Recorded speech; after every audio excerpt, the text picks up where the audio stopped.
Welcome to Worlds Apart. Most conflicts inflict similar kinds of hardship and despair on their victims, but even among this chronic suffering, the war in Yemen has its own distinct face.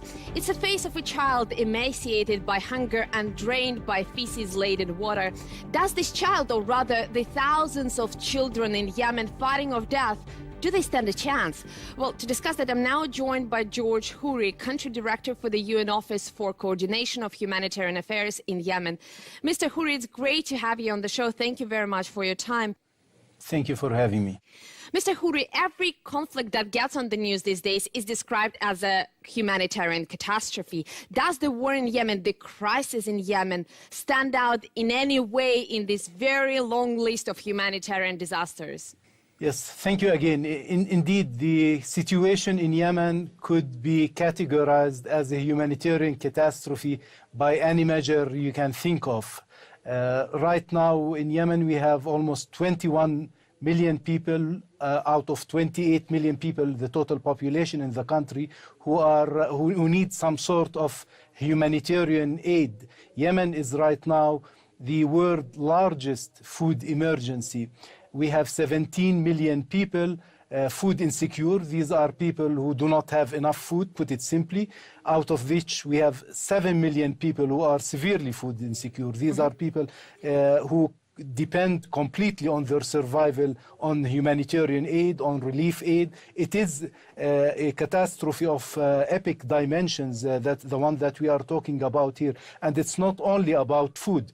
You know, the whole basic services are collapsing for I'm sorry months. for interjecting here. I just wanted to ask you, I know that it is your job as country coordinator to try and raise awareness about all those horrendous figures that you just mentioned, but I wonder if the problem is really public awareness as much as the informed indifference of the so-called international community, which knows full well what is going on in Yemen and still cannot be moved to do anything about it. Of course, as humanitarians, what we do, and I can speak only for the humanitarian relief agencies that are working in Yemen, as humanitarians, what we are doing is that we are saving lives. We are keeping people from dying.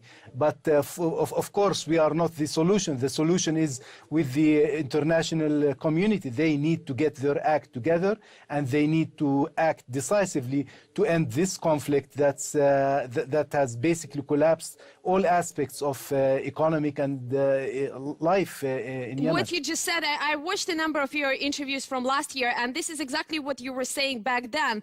You already warned back in 2016 that the country's health system was reaching its very critical point, with more than half of its health facilities being out of service because of the hostilities. We are now hearing reports that even those facilities that remain open have stopped accepting patients. There are reports of cholera-infected children being lying on the streets. Is that a common sight where you are? Exactly. You are very right, Roxana. A few months back, we were warning that the social services were at the brink of collapse. Now we can say that the social services, the health sector that you mentioned, is collapsing and has collapsed already. And we are seeing one of the consequences of the collapse of the health sector, the cholera outbreak that we are witnessing these days. It is unprecedented in terms of, scale, in terms of magnitude, and in terms of speed of speed of the infection. And why is that? This is exactly because there is no health sector functioning in the country. More than 50% of and these are outdated statistics, by the way, but more than 50% of the health facilities are not working. We have 30,000 medical staff who have not been paid since October 2016. And this is why we're talking about now it is, I wouldn't use the term it's too late, but now we are witnessing the collapse and the consequences of the collapse of the